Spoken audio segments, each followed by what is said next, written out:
So have you noticed that there's a difference in the eggs, like are some brown or some white or some like different sizes and shapes and that kind of stuff?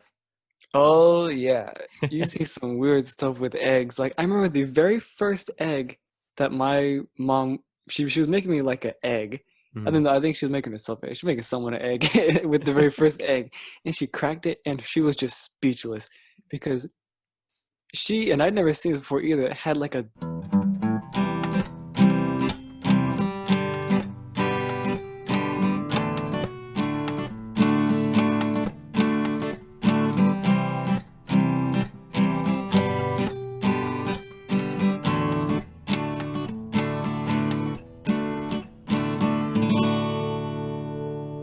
Hey guys, before the episode starts, I should like to give a quick thanks to all my supporters.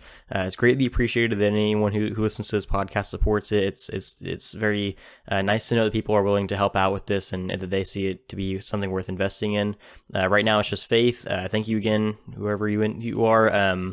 For donating to this podcast. It's by no means an obligation, so anyone listening to this, don't feel like you need to give me any kind of financial support for this. Any is appreciated, but again, I'm not going to ask that of you guys. I don't like to ask you guys to pay for a product like this. It's just something that I like to do for fun. So yeah, definitely not required, but greatly appreciated when it is. I also like to thank our sponsor for today's episode, Anchor. There will be an ad for that halfway through, but again, just thank all of you for so much for tuning in every episode and just giving your undivided attention and support, and it means so much to me. So thank all of you, and I hope you enjoy the episode. Hello and welcome to Talk Ag to Me, the podcast dedicated to improving ag literacy around the globe. I'm your host, Brandon Black, and in today's episode, I'm joined by yet again another consumer conversation. In this episode, I'm going to be joined by a fellow podcaster of mine that I've actually been on his podcast, and we'll talk about that some more later. But I'm just going to start off by letting Sammy here introduce himself and tell a little bit about where he comes from and why he's doing his podcast. So, Sammy? hi. Yeah, no, thank you for having me on. I I'm Sammy Jimenez, and I have a comedy podcast where we just play stupid games. Uh, Brendan was a really good guest, by the way. He was really cool about it.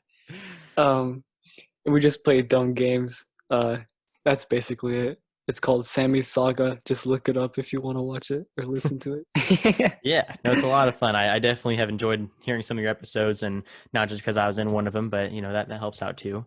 But yeah, no, it's definitely a lot of fun podcast.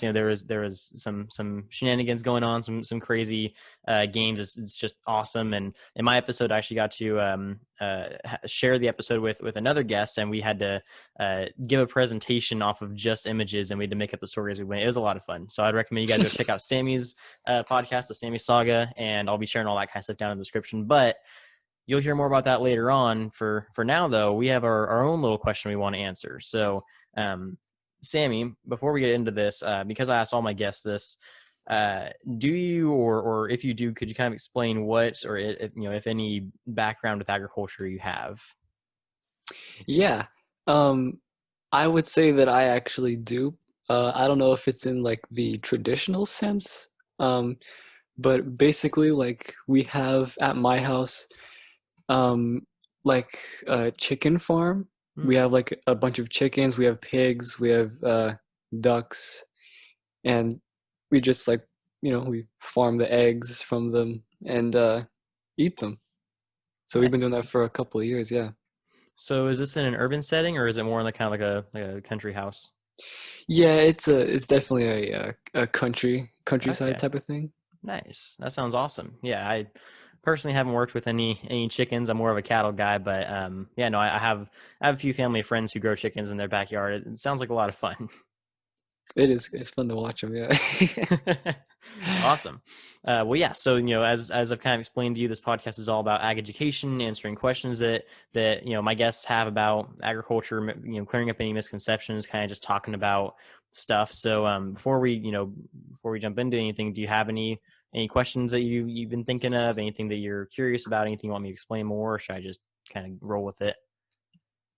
um I this might be a little weird, but I've always wondered, and I don't know how related this is to agriculture. I mean, I know it is, but it's Mhm. like, what are greenhouses for? Okay, Which that's is a weird question, I know, but. No, it's a fair question. That's kind of a unique thing about like modern plant science and crop science is that, and even like ornamental horticulture and gardening and that sort of thing. Greenhouses are kind of a newer development. I mean, relatively speaking, they've been around for a little while, but we've been kind of developing new ways to grow crops and different types of plants, and we've been able to run tests on these different plants even without them being in their natural environment. And the way we're able to do that is with greenhouses. So greenhouses are large, well, typically large. They can be small too, but they're structures that are built around creating an environment that fits whatever you need it to be. So you can put sprinklers in there and humidifiers. You can put fans. You can put different types of irrigation systems, different heating technology. And all of it is based around the idea of creating an environment that's ideal for the plant you're trying to grow. So, like, let's just say that we're like I live in California. Obviously, we can't grow a whole lot of tropical crops here, like bananas and coconuts. But Right. because of greenhouses and because we're able to kind of replicate, ideal environments, we can grow that kind of stuff. It's not easy, and it takes a lot of trial and error to figure out exactly how it works. But that's kind of the idea behind the greenhouse. Is it allows you to replicate environments perfectly to grow things that normally shouldn't grow in those areas, and also to run tests on individual species of crops instead of trying to trust that whatever you have out in the field isn't going to be affected by other environmental factors. So it's good for experiments, and it's good for growing things that shouldn't be grown in this area, if that makes sense. Yeah, that makes a lot of sense because I also live in California, Oh, uh, and I see a fair amount of them. Like actually at my school, when we used to be physically there, I would see a greenhouse almost every day that they just kind of had there, and I always wondered like what the actual like purpose was. But that makes a lot of sense. yeah. And as we That's see really kind of cool. newer developments, even like I'm sure you've heard of vertical farming, or some form of it. It's kind of a newer development in agricultural technology. A lot of those practices are possible because of greenhouse usage. So it's just a really, I mean, like I said, it's a somewhat new development, but it's still been around for a little while. But some of the technology they're using for it, for vertical farming, for even like hydroponics and some of those other different methods of agriculture, those are all really really cool to see, and that's kind of why they've been sprouting up everywhere, is because people are trying new things with plants and with crop science. Right. That's impressive. Yeah, I do see like a lot of them, Mhm. and I've never like been in one, but I always wanted to go in one. Are they always like humid, or I guess it just depends on the crop, right? Yeah, it depends on what they're growing. And most of the ones I've been in have been pretty humid because they're used for mostly developing crops that can't be grown in California, and obviously it's not super humid here. But it's just kind of it depends on what the operation is. I've been in greenhouses that are just like California's climate, but they're testing something instead of creating some kind of different environment. So it kind of just depends on where you go. But I would definitely recommend checking them out. I mean, I'm not a big crop science guy. I'm more on the animal science side, but I still love learning all kinds about crop science and technology and soil science and all that kind of stuff. And they do it all there. It's really cool to see up close. I see. Yeah. Yeah. So if you get the chance to visit a greenhouse, I would definitely recommend it. But have them walk you through and explain everything, because it's not super obvious to the eye what's going on in there. I had to figure it out after a while. Yeah. Awesome. Was there was that all your questions on the greenhouse? Yeah, I just always kind of wonder what they're for because they look Yeah. really suspicious. Yeah. No, I can definitely understand that they do look a little shady. Yeah. Yeah. So, okay, well, that kind of ties into, obviously you raise chickens, and, you're not quite familiar with greenhouses. So are you more on the animal agriculture side of things in terms of your knowledge? I would say so. Yeah. Okay. Is I it, is mean, we it, have like fruit trees, but uh I think I know more about like the animal side. okay. Mostly just chickens, or all types of livestock? It's a pretty small farm, so it's just chickens and Okay. a couple ducks. We have one pig too, but it's like, you know. Yeah, no, I definitely get that. So, what do you guys do with your chickens? Do you send them off for commercial production? Do you just harvest the eggs yourself and just keep the chickens until their time is up, or do you guys use the chickens for food? What's your kind of, or is it just kind of like a fun backyard project? Um, it kind of started as a backyard project through my mom. She loves animals, and when we moved into this new house with it's got a lot of land around it, so she's like, why not have farm animals? So we ended Yeah. up getting a bunch of chickens. I was like, okay. Um, and yeah, it started off as like a backyard project, and it still kind of is, but it's just bigger and bigger. Hmm. And we don't kill the chickens because she's like in love with them. Some of them have names, and all that. Oh yeah. I personally maybe would like to eat some, but I would never tell her. Uh, but no, we just farm like the eggs. Sometimes like my mom will like sell them to her friends. Hmm. But mostly we have a lot. We always have a ton. So yeah, we definitely harvest them. We get a bunch every day. And of course, we use them. Yeah, no, that's Delicious. awesome. So, have you noticed that there's a difference in the eggs, like, are some brown or some white or some like different sizes and shapes and that kind of stuff?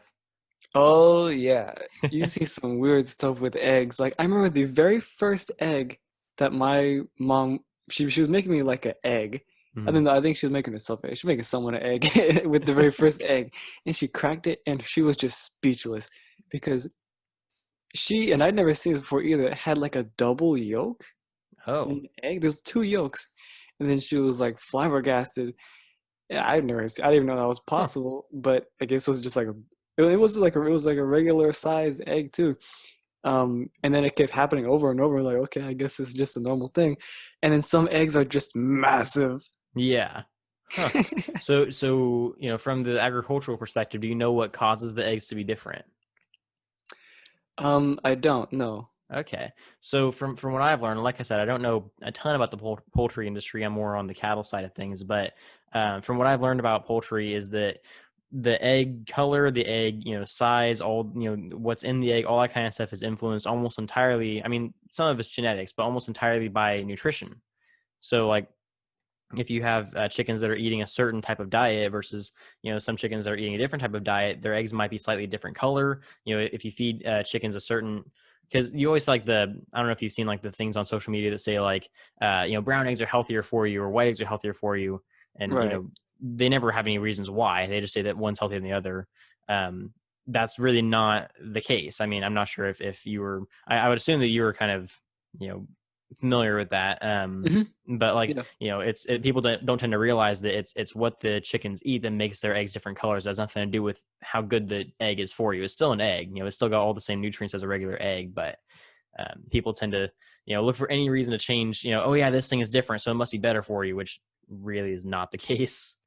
Right. I always thought well, okay, yeah. I don't understand why uh like I get the eggs can be like different shades of like brown and stuff Hmm. because that's what we usually get. I don't understand what could make an egg white, like the shell, like completely white. I always thought that was just like things that were like they were processed to make them look more appealing in like the stores and stuff, like shiny uh white eggs. But I Kind don't. of. I mean, you're not entirely wrong. Yeah, a big part of how food is presented in stores is based off of what the consumers are going to like. So they try to pick food that's really good looking. There's most of the fruit go through some kind of cosmetic thing to make them look better. Like oranges are typically more of a yellow color, and they're spray painted orange before they get put in the store. Um, Chicken eggs tend to not go through anything like that. What they will do is they'll sort through them. So if they find eggs that aren't, their ideal size, weight, and color, they'll throw it out and they'll only take the white ones. So in that regard, yeah, it's kind of like they pick and choose which one looks the best, but they don't really do anything to make it look white. From what I understand, it's entirely diet based, and I couldn't tell you what the diet is that makes it white, but I've from everything I've heard, there's just some special diet that they give the chickens that produce white eggs, that helps them do that. I think like Foster Farms has like this whole article on how to feed your chickens to get the right eggs and right size and all this kind of stuff, but yeah, no, I mean, you're not wrong. It is cosmetic, but it's not something that they can just do in a factory somewhere. Right. It's not like dipping the egg in white paint or something. Right. Yeah. If it was that easy, then selling eggs would be no problem. But no, I think people are smarter than that. I hope they're smarter than that. Although you'd be Yeah. surprised. Some people fall for labels that are a little out there. But um Yeah, no, that's cool. So how long have you been out in the country with with your chickens doing that kind of stuff? Um, well, I think this is our third batch of like chickens. Okay. So we've been doing it for I think about 2 years. Nice. Um, yeah. So I'm pretty like familiar like just with chickens in general. I used to be like terrified of them just because claws and that kind of stuff. But yeah, I'm pretty familiar with them now. Cool. Yeah, no, I I wish I had that kind of experience. I think that chickens are like one of the only animals on a farm that I haven't really worked with at all. Like I've worked with pigs, I've worked with sheep, goats, horses, cattle, all that kind of stuff. But I don't know why I just never really got along with the chickens. They, kind of like you said, there's something just kind of threatening about them. Like you Yeah, could they're like drop kick them over dinosaurs. a football field, but they still just scare me for some reason. But yeah, no, that's cool. So you mentioned that you noticed the greenhouses when you're going to school. Does your school have an FFA program? Um, I've never heard it mentioned, but I'm sure they do. Okay. Well, if you Um, if you don't mind me asking, what school do you, or like what area are you from? I'm like half hour away from Sacramento. Okay, so you're up north. I'm like in the Stockton. Gotcha. Okay. There's more than likely an FFA chapter up there. It depends on your school. I mean, there's not going to be one at every school, obviously, but Northern California has a pretty decent amount of FFA chapters, so it wouldn't surprise me. I mean, that might be the reason they have a greenhouse too, is for the FFA kids. Right. I used to be at a different high school actually a couple of years ago, and I remember they did have an FFA program, Hmm. and it was much more like a rural type of school. Yeah. But I remember it being there, so yeah, I don't think it's that uncommon, but I haven't been at that many different high schools. So Yeah. No, they're pretty much everywhere. I mean, California's got a pretty decent amount of them, surprisingly. So it wouldn't surprise me if one of your schools had it. I mean, they're kind of like, seems like for every town, like let's say a town has four schools, at least one of them's going to have FFA. And right. in some case, all four of them do. In some case, none of them do. But that's kind of, the average is that one, maybe two are going to have some kind of FFA program. But no, I was curious because if you're around that that environment, you see the greenhouses and you're working with the chickens and everything. I wasn't sure if you were a part of the program or if you knew anything about it.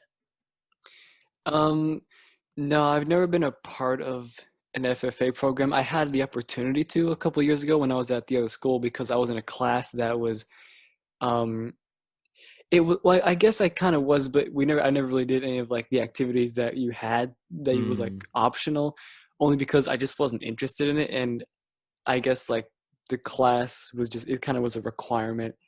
Um, but I remember a lot of kids being in it. It was like one of the most popular ones. hmm. Yeah, no, it's definitely grown in popularity over the past few years. It's kind of a lot bigger than any of us thought it was going to be because I graduated 2 years ago, and I mean, it was big, but it just seems to keep getting bigger and bigger. And there's even kids in there that aren't like ag kids. So I mean, I think it's kind of cool to see. I like seeing people from different backgrounds in there. Yeah. But yeah, so I think that kind of answers my chicken. Oh, I had one more chicken question. So if you guys don't eat your own chickens, I'm assuming you still buy chicken in the store and eat it there and stuff like that. Yeah, yeah, we have to buy what we don't kill.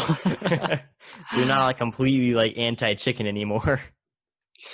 No, I mean like I think I mean I'm the same way as my mom. I really do love animals and I love just, watching the chickens just walk around. It's almost a painful feeling to just think of killing one, but I think that would I don't know, I think that I could and I would Yeah. want to.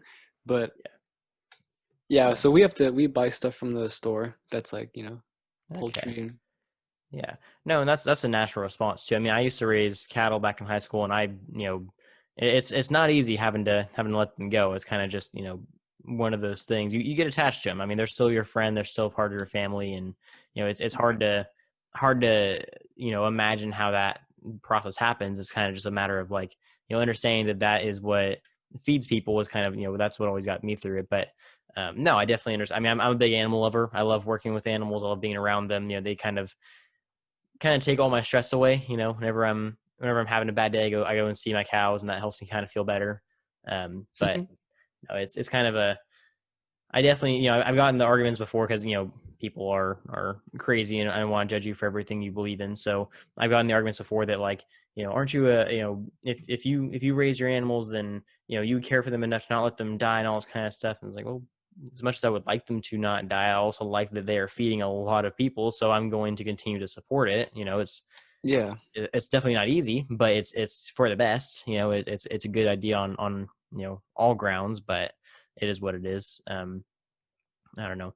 Have you yeah, like that have makes you sense. seen any I don't know if you've experienced it personally, but have you seen like a lot of that kind of stuff on like social media or kind of like around your area or even like up in that kind of I mean like you're close to like the Sacramento area, so have you seen like a lot of people that are like, you know, how dare you, raise chickens, or how dare you, say you care for these animals and then do all this terrible stuff to them and all that kind of, nonsense?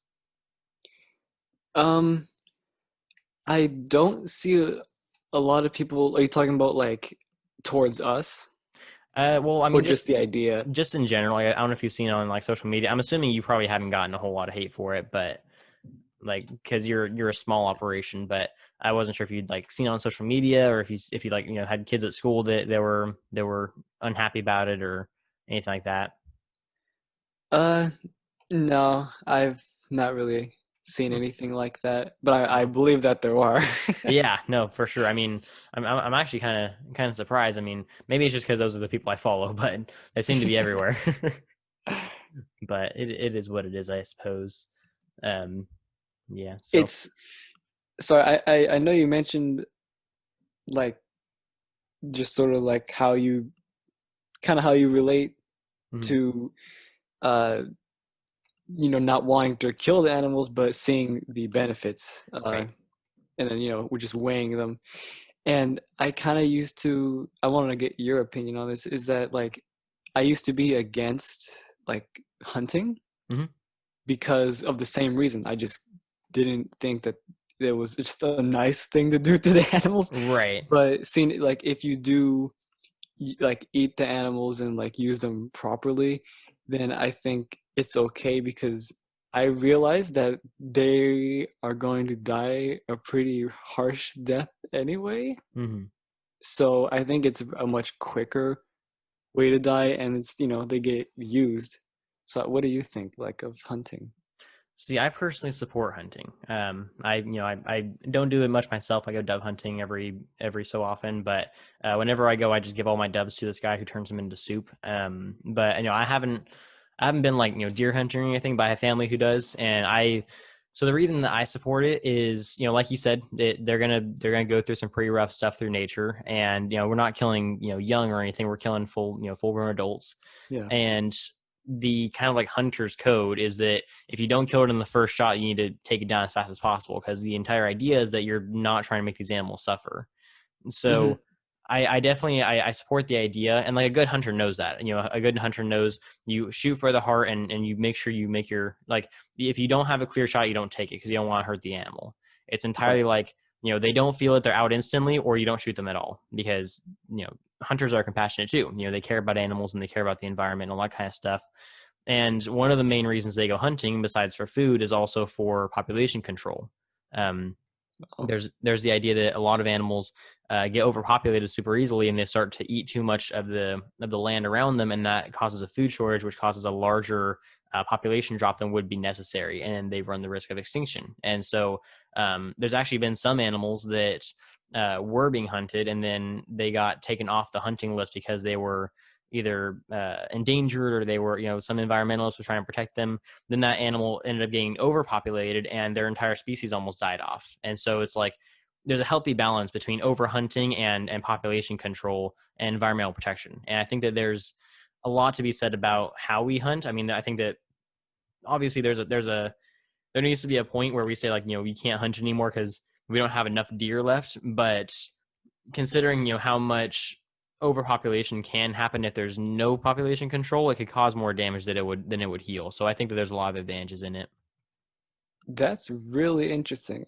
I always knew that like animals could animals like species of animals could take like they could just die out from being endangered, but I Hmm. never thought that it could be the same thing, but just because of overpopulation. Oh That's yeah. interesting. Yeah, because I mean, if you think about it, like let's just say, I mean, even in humans right now, like we're running into a bit of an overpopulation issue because I mean, I'm not going to say we're running out of food, but we definitely need to feed a lot more people than we used to, and the farms are getting smaller, regulations are getting larger. Like it's hard to grow food anymore, and so we run the risk of eventually not having enough food for anybody. I don't think that's going to be an issue, but if you think about that in the animal kingdom, they don't grow their own food, and they don't understand how food is grown. So if you have a bunch of deer in an area that aren't being killed off, those deer are going to eat all of the grasses in that area. They're either going to have to move, which they can do, I guess, but there's not really anywhere for them to go, or they have to stay and then die off because there's no food growing anymore. So it's better for the regulation of this, like of the species, to maintain it instead of just letting it grow out and do its natural thing and then just kill itself off instantly. Like that's the same argument with cows, how they say that like there are some people who believe that cows should be released out into the wild again. For one, they would die because they're too used to being grown domestically. But let's just say that they adapt and survive.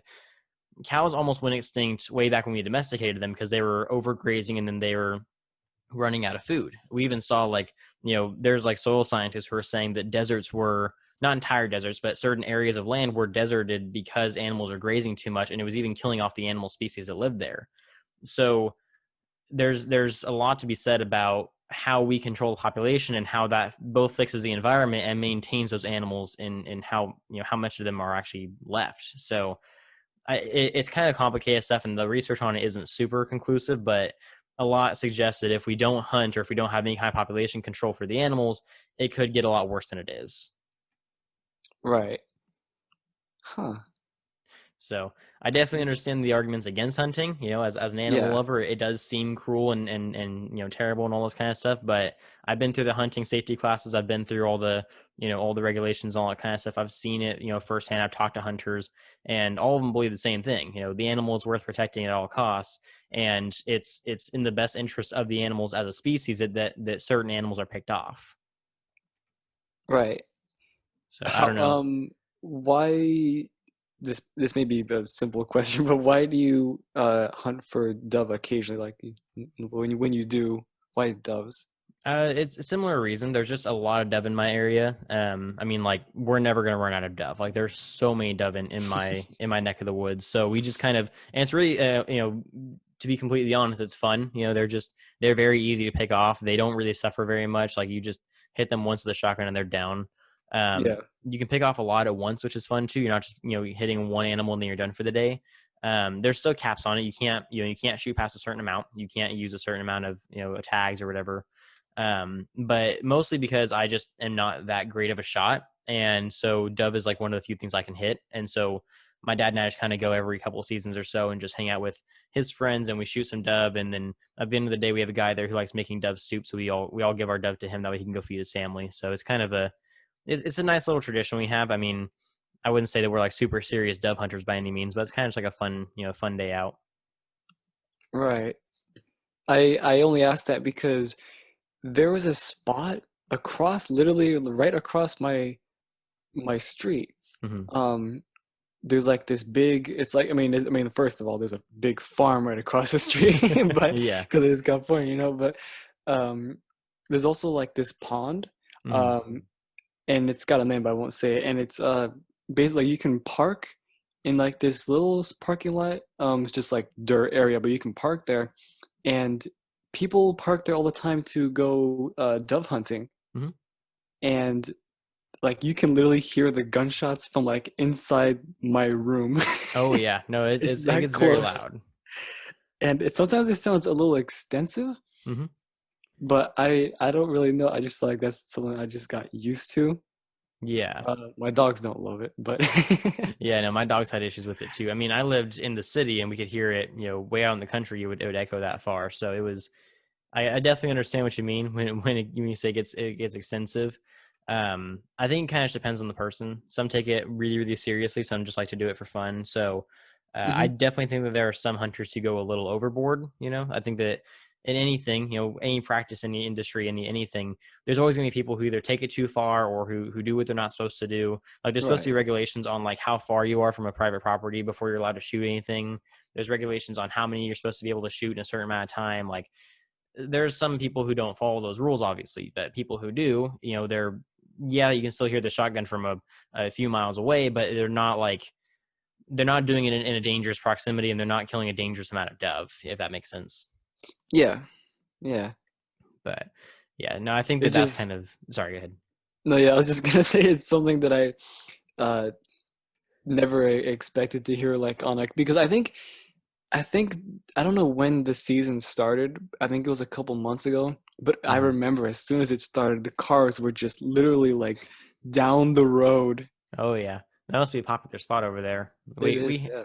we have a few of those, but I mean, almost everyone down where I came from has like their own farm, or they have a friend who has a farm, so they just pretty much just go to their own property and shoot. So pretty much everyone's just like, free for all out there. But no, if you're in an area where there's like a really big farm and everyone's invited, then you're not getting any sleep for a while. But it is what it is. Um, so I'm guessing you've never been hunting then. I really want to. I really want to. I would say out of everything that which I haven't, shot anything besides dove, but out of everything that I have been told about and have practiced on, and dove is by far the easiest. Is that just because they're like, why is that?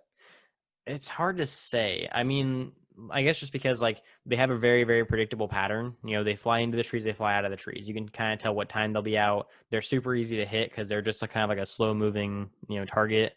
Um, I don't know. They're just I don't know what it is about them. If they're just too predictable, or if they're fat, or if they're just like a large target with a shotgun, or what the case is. But all I know is that everyone I talk to says that dove hunting is like the most casual, like laid back hunting that you can have. Like it's super easy if you know how to shoot a shotgun.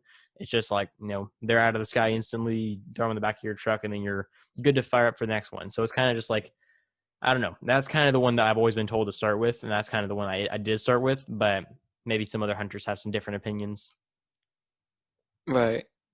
So, I always thought it would be like super scary to go like hunting for like big game, like oh yeah, elk or something. Well, first of all, elk are terrifying. I never realized how big they were, but oh they're huge. humongous. Yeah, I don't want to be caught It in a looks like force of one of those guys. yeah, it's like a joke. Yeah, It looks, yeah. that would be so scary for me because I couldn't imagine like it seeing me and then it just like I mean they don't what do they eat? Elk, they mostly eat vegetation. Like they'll eat grass and other plants around the area, some forages. And they're that muscular from that, Well, they do a lot of running. huh? They're actually one of the few ruminants who are more muscular than they are fat. Ooh. So I don't know if you know what a ruminant is, but No, I don't. What is that? so a ruminant so ruminant systems describe like a digestive system of an animal. So for example, we're monogastric, which means we have one stomach. A ruminant has a four-chambered stomach. It's still one stomach, but you know how they say like cows have like four stomachs? Yeah. Well, they actually only have one stomach, but it has four separate chambers, whereas we have one stomach that does one job. So let's just take, I mean, the same goes for all ruminants, but I'm just going to use cows as an example because they're probably one of the easiest to understand. So whenever a cow eats, they chew their food, their grass, whatever it is, and then they swallow it. It goes into their four compartment stomach. So the first compartment is called the reticulum, and that's kind of like a honeycomb looking thing. And basically, what that part of the stomach does is it catches all of like the stuff that they're not supposed to be eating. So like let's say they eat grass and they accidentally pick up a piece of plastic or some metal fencing or something like that. That reticulum will Uh, catch it, so that way they don't get sick. Because let's just say a nail gets swallowed and a nail punctures part of their stomach, well, now they can get a disease that can kill them pretty quickly. So that reticulum is there to try to prevent that from happening. And so that's kind of the first stop. The food goes through there. If nothing gets caught, then it moves on to the rumen, which is the largest part. It's about 60% of the whole stomach. And the rumen is kind of the first part where stuff gets digested. It gets broken down, turned into like this mush, and then gets rolled back into a ball called a bolus, and then the bolus gets coughed back up. So if you ever see cows coughing, that's because they're coughing up their food so they can chew it again and then swallow it again.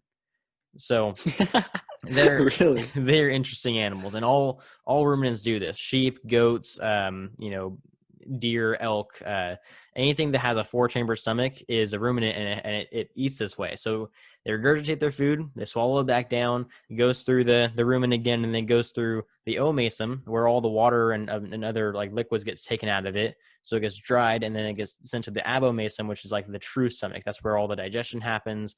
That's where like all the nutrients are absorbed, and then it goes through the small intestine, the large intestine, and then it goes out.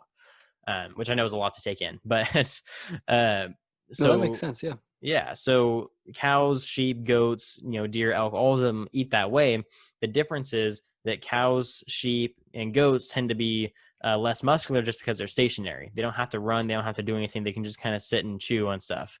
And also, have you ever seen like a cow chewing its cud? No, Okay, do you know what chewing its cud means? I do not. Okay, I just gotta make sure. But Yeah.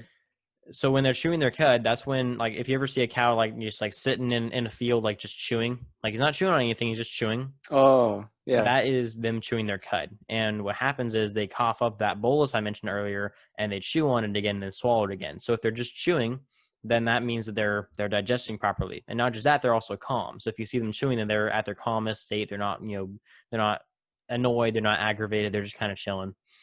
So when you take them who just live very stationary lifestyles and they just kind of hang out versus deer and elk who are constantly on the run away from predators, it creates a bit of a difference in terms of their musculature. So, and Yeah. also, with a lot of cows and steers, we don't really have, like, bulls are really muscular because they have a lot of testosterone going through them. Cows and steers don't have hardly any testosterone going through them, so they're very, very fat.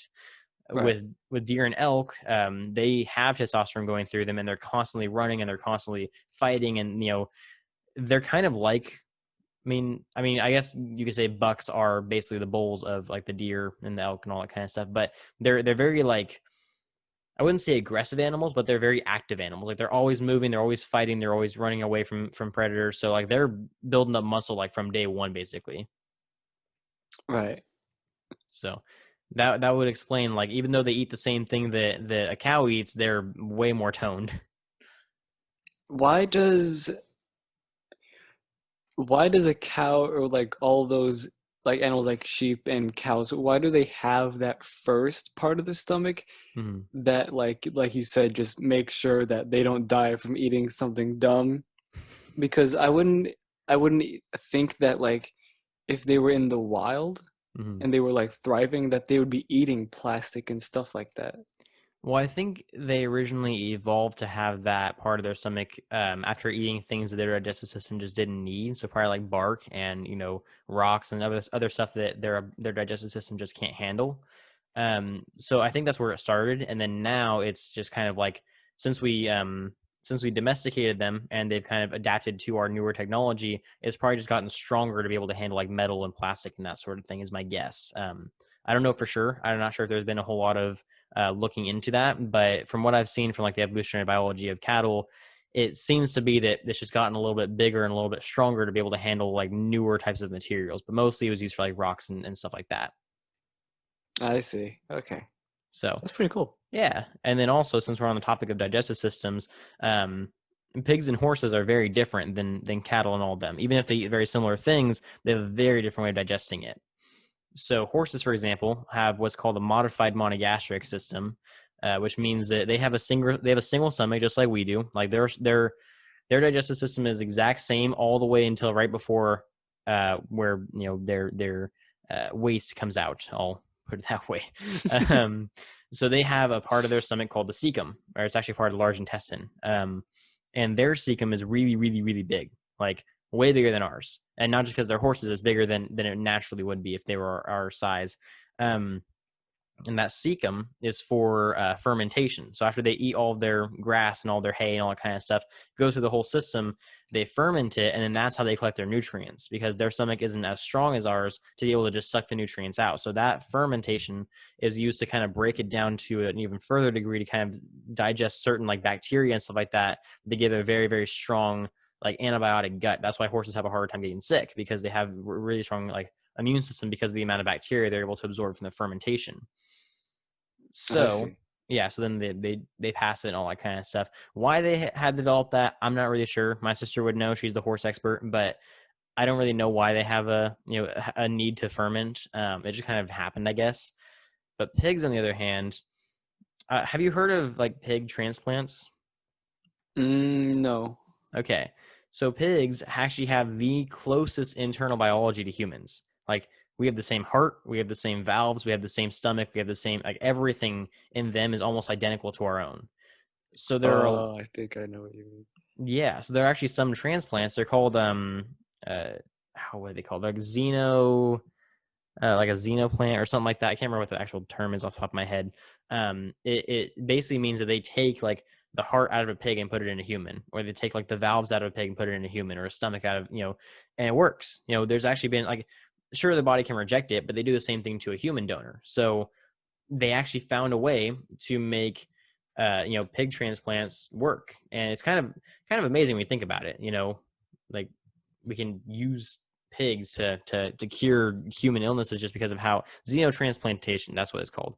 um Sorry, I just remembered. um Yeah.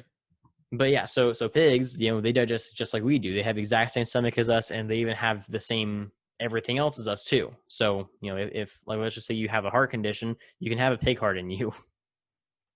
I've heard of people doing that. I always wondered why pigs, you Yep, know? it's because they're one of the few animals in the world that actually have a biology that's so close to ours that the body will actually accept it as their own.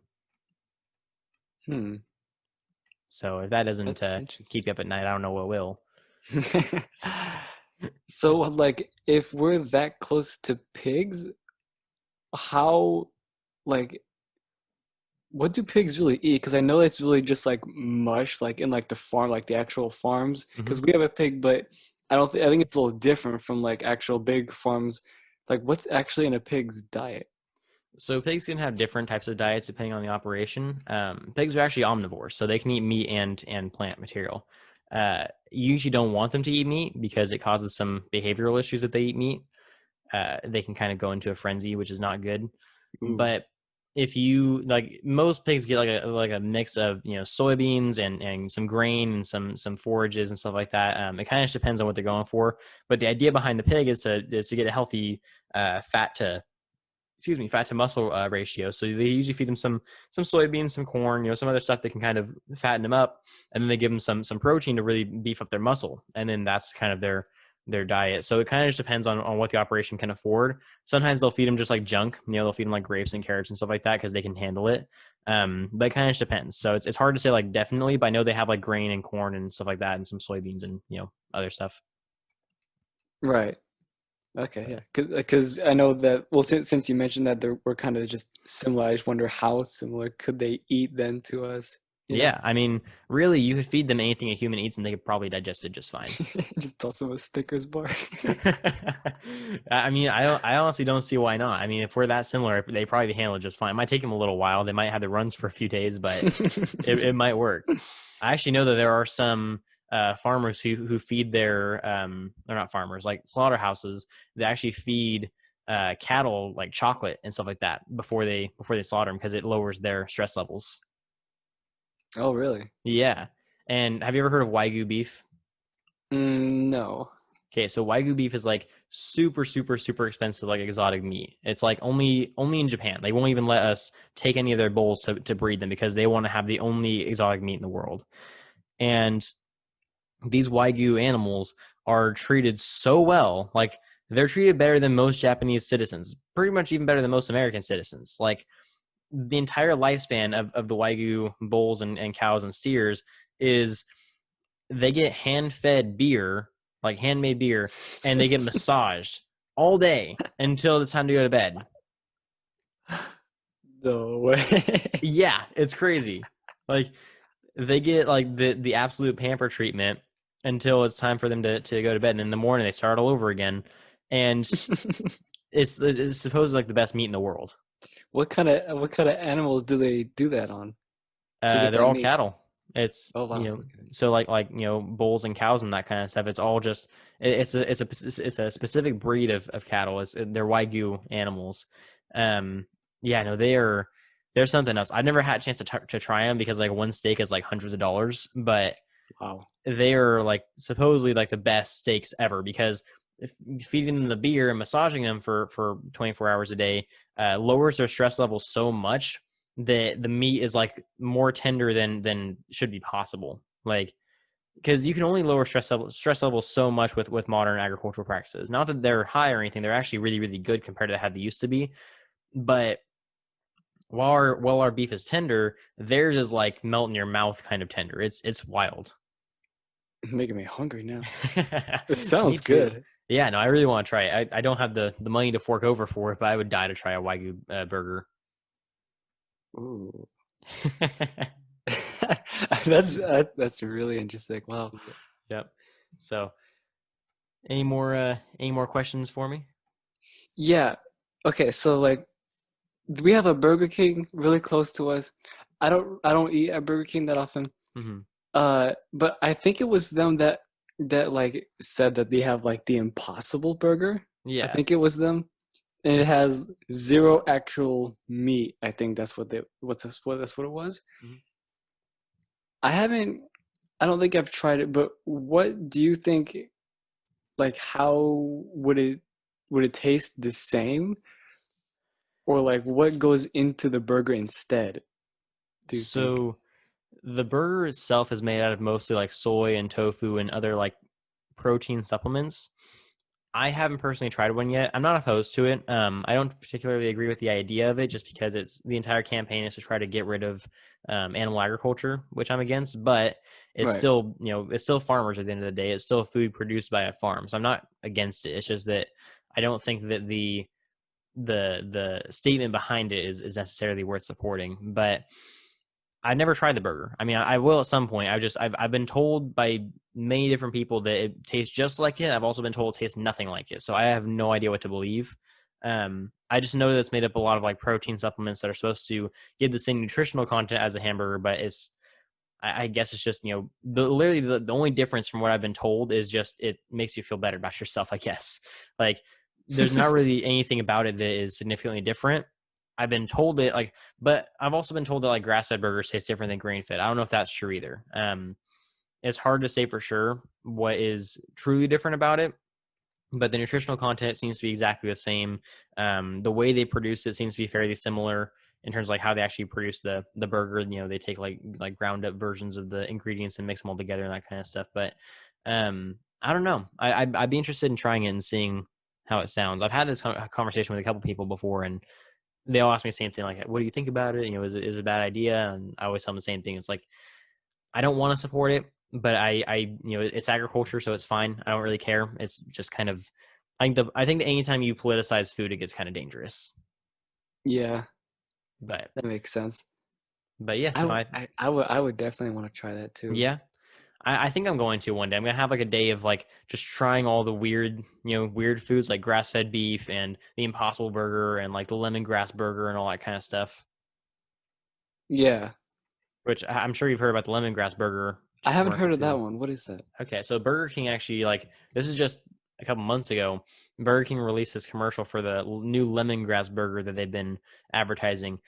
Basically, it's this burger that was produced from cows who ate nothing but lemongrass their entire life, and apparently lemongrass makes it so the cows don't fart as much, and Mm, which is supposed to like reduce methane emissions. It's supposed to like be cleaner for the earth and all this kind of stuff. Which there's very little evidence to show that's actually the case, but that's beside the point.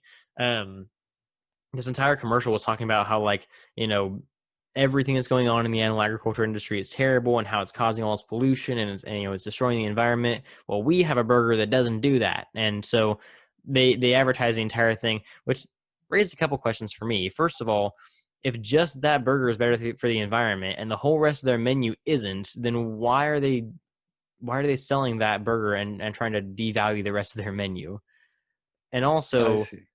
where did they get the idea that lemongrass is the cure to climate change? I don't know, but anyway, I wasn't sure because like that one was kind of like it was a similar idea as the Impossible Burger, so I wasn't sure if you'd heard the commercial for that one. I have not, no. Huh? But I see how that would work. Yeah, no, it's I mean, I might try it one day. I don't know. I heard it tastes terrible. Like I haven't met anyone who likes it yet, but I might have to try it just to see. I've tried a similar one. I don't remember where, um, but it did not taste good to me. It tasted like it wasn't me. I Oh, just could tell, you know. yeah. That's why I really want to try it, just to see how much. I almost want to just like give it to like my brother, and then don't tell him that it's not me. Right. Just Well, I've seen commercials where, or like I've seen like videos where they blindfold somebody and they give them a regular burger and the Impossible Burger, and they tell them to see if they can tell the difference. And in the video, obviously they can't, or else I wouldn't be showing the video. I don't know how accurate that is though, because I've heard so many mixed opinions on how it actually tastes. yeah, I So just need to like I'm slather it with ketchup.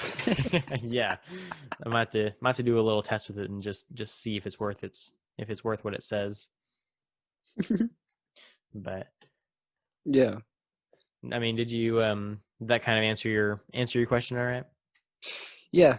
I was just Awesome. wondering what you thought of it, because I always want to try it, but I never knew like anything like behind it, Hmm. and I think that makes sense of I don't know. I guess that a lot of companies just are trying to like appeal to like different demographics. Hmm.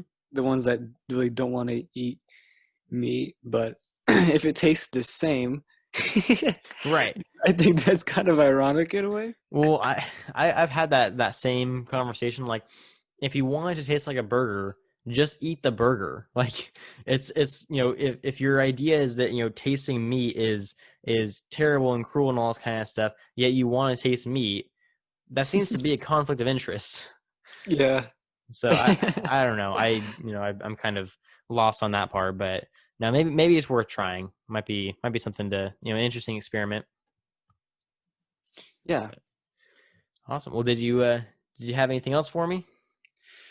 There is one thing that uh maybe I didn't quite understand, but you said like at the slaughterhouses, Hmm. they give them chocolate, Hmm. which is pretty entertaining to think about, but Hmm. because they're stressed. Why are because do they like know that they're gonna die, or like why are they stressed? Or did I So miss something? first of all, not every slaughterhouse gives them chocolate. Just I know that there are some who do for stress related reasons, but I thought that was kind of funny to throw in there. But Yeah. um, the reason that they're stressed, some people say it's because they know they're going to die. There hasn't been a whole lot to suggest that. In some instances, there have. The reason they're mostly stressed though is because they spend their entire lives in a pasture or in a pen or in somewhere that they're comfortable with, and all of a sudden they're taken from there to a new environment. Mm, And animals are or most livestock are routine animals. If you have to get them in their comfortable routine, and then they're fine. If you take them to a slaughterhouse, they're not doing their routine anymore. They're not around their family and friends. They're not around you know where they grew up, and that stresses them out. So you actually have a lot of slaughterhouses that will keep their cattle there for 30 days or so before they even slaughter them, just to make sure that they're comfortable in their environment, that they're happy, and that they're safe, and all that kind of stuff before slaughtering them. Because if you slaughter them when they're too stressed, their meat tastes terrible. I mean, like there's actually a thing called like dark cutters, and dark cutters are the meat that were actually created from animals that were too stressed. And so, but if you eat this meat, it'll like make you sick with how bad it is. And so, oh. yeah, so stress is like one of the things that they work their hardest on getting rid of. And so, like that's why I always like you hear the arguments of like farmers don't care about their animals, or farmers are just doing it for the profit. Well, if they wanted the most profit, they wouldn't stress out their animals. That's kind of a counterproductive strategy there. They care about their animals and it gets them profit. So, anyways, that's beside the point. But yeah, no, they'll usually keep those animals in there for about 30 days or so, feed them out, give them whatever they want, chocolate, sweets, whatever, just to make them like calm down. And then when they're actually going into the kill floor, actually a woman that I idolize quite a bit, and I've read a lot of her books, named Temple Grandin. I'm not sure if you've ever heard of her. um, she designed modern slaughterhouses to lower the stress of animals because she's autistic, and she actually has this unique ability to see through the animal's eyes. So she thinks like an animal does. She thinks like livestock animals do. So she can like walk through a slaughterhouse, and if there's like a crack in the fence where you can see the sun and it hits her in the eye, she's like, oh, you need to patch that. That's why your animals aren't moving. And so it's kind of amazing how accurate she is to what the animals are thinking. And she designed slaughterhouses that they wind in paths instead of going on a straight path. They have to wind because she figured out that animals, as they're turning, if they don't know where they're going, they're less likely to be stressed. Because if they can see the cow in front of them, drop to the floor, they probably know they're in trouble, and everyone behind them is going to know they're in trouble. So if they can lower the amount of time that they see that happening as much as possible, you lower the amount of stress that they develop as much as possible, and then their meat tastes better. I see. That's really smart. Yeah. So That's impressive. literally the entire animal agriculture industry is focused on keeping those animals as happy as possible. Like that's literally their number one job until they hit the floor. That's it. Wow. So I hope that kind of clears that up for you. Yeah, that does. That's really interesting. Yeah. No, I love animal science. It's all really, I mean, like especially like animal behavior and like what causes animals to get stressed and what doesn't. It's all really interesting to me. Yeah. So, well, did I answer all your questions, or you got anything else you're curious about, or? Um, that's basically it. I mean, what I tend to to pick up on questions as we sort of go along, which I really like, and it Yeah. means that I'm interested. I'm really interested about this kind of stuff. It was really cool to take a dive. You Yeah. seem really smart, actually, like about all this kind of. How long have you been like doing agricultural sort of stuff? So it's kind of funny. I grew up in like an agricultural town. Like I grew up in Central California, surrounded by dairies and cornfields, and my family was all involved in it. I had no interest whatsoever in agriculture. Like I didn't care about it. It was not my passion. I didn't, I had no interest in being involved in it. And then I got into high school, and I was like going into high school, I was wanting to be like a mechanical engineer. I wanted to work with, maybe work at a zoo, work with animals, anything that wasn't agriculture. And then I got into high school, and my parents made me try FFA. And I was like, you know what, fine, whatever. I'll try a year of it, because that was like our family deal, was you had to try a year of it before you're allowed to give up. So my mom and dad did it in high school. My brother and sister both did it in high school. They all loved it, and then they made me try it. As soon as I got into high school, that no agriculture mentality just kind of flipped on me, and I got really involved in taking care of cattle and doing public speaking and working on judging teams and coaching, in like being a leader in my community. Like I was like, within 2 years of being in high school, I went from like the super shy, closed off kid that had no interest in agriculture to like one of the most outspoken FFA members of my chapter. Like everyone knew who I was because I was helping out kids and I was teaching them and all that kind of stuff. Well, while I was working on speech, I was doing, like when I was competing on speaking teams when I was in high school, I would do like just tons and tons and tons of research, because we had like 3 months to do research before we had our first contest. I would do at least like 4 hours worth of research every day for 3 months. So Wow. yeah, and that was over the course of 2 years, and that's not to mention my coaching hours, because I did that for my junior and senior year, and then after I graduated, my coach asked me to come back and help her coach the next generation. So I did even more research for them, and then when I started the podcast at the end of my senior year, and I did even more research for that. So it's fair to say I've done my homework. Yeah. um, I didn't intend on this happening. I kind of just started doing research, and I got like brain overload. And my mom was like, "Hey, instead of venting all your information to me, you should start a podcast and vent it onto there." I was like, "That's a good idea," which I'm pretty sure she was just tired of hearing me talk. Um, but yeah, so I started the podcast with a couple friends of mine as a way of kind of like venting out everything that I had learned through my research and everything I learned from farmers I talked to and all that kind of stuff. And then it like over the course of almost 3 years now, it's evolved into this, where now I try to vent all that research into other people. But Yeah. yeah, so Well, that's kind that's of where I came productive. from, why I know so much about what I know. And I mean, I never preach to know everything. It's not possible to know everything, but I try to get as accurate as I can. And I always tell people, if there's something I said that's wrong, please let me know, point it out, so I don't make the same mistake again. I'm fine with being told I'm wrong as long as I get the accurate information out there. So Yeah.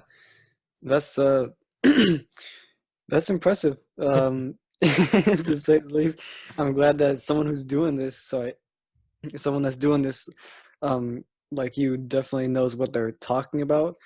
That way, that the information that's getting out there through this, podcast and other ways is, as accurate as It is. Yeah. It's very educational, and I think that what you're doing is really good. Awesome. Well, yeah, I definitely appreciate that. And, I know that I try to make my podcast a little bit more fun and comedic and that kind of stuff, but I know it's more, somewhat of a more formal podcast. It's more educational. I do crack jokes and I do like, play games and stuff like that, but it's not the easiest podcast to get interested in just by hearing the idea behind it. But I find that a lot of people, when they're actually listening, when they're having the conversations, when they're on the show, they tend to enjoy the information more than they thought they would. So I'm glad for that. Yeah, yeah. So awesome. Well, yeah, I think those are all the questions I had. I don't know if you had anything else you wanted to cover or anything else.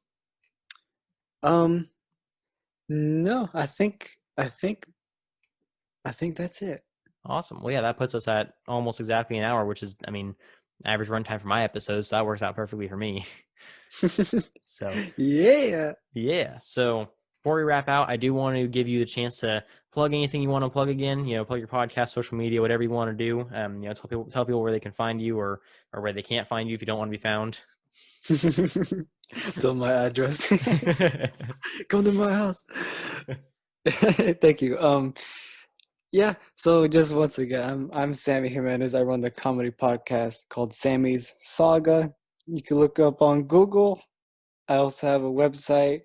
I just started like a little blog where I review apps from Apple Arcade, that paid service, to see if they're really worth the $5 a month. And yeah, yeah. Awesome. Well, yeah, thanks again for coming on. I think it was a lot of fun. So, Oh, it was um, fun, yeah. if you think of any more questions or if you have anything else you want to talk about, you can either message me or if it's quite a bit, I can bring you back on here and we can have a part 2 to this and, kind of discuss some more ag The stuff. sequel. Yeah. So, For sure, yeah. yeah. So I think that's all I had for you. And if that's everything you have for me, then that should be it for us. So, yeah, thanks again, Sammy, for coming on. Thanks to Thank you for having me. thanks to all my guests and listeners for tuning in and for always sticking around and supporting me. And make sure you go check out Sammy. I'll have all of his links down in the description, and I'll be tagging him in all the posts and all that kind of stuff. So go check out Sammy Saga. It's hilarious. I enjoy listening to it whenever I need a good laugh. But yeah, I think that's all I have for you guys. I hope to see you next week. And don't forget, if you ate today, thank a farmer.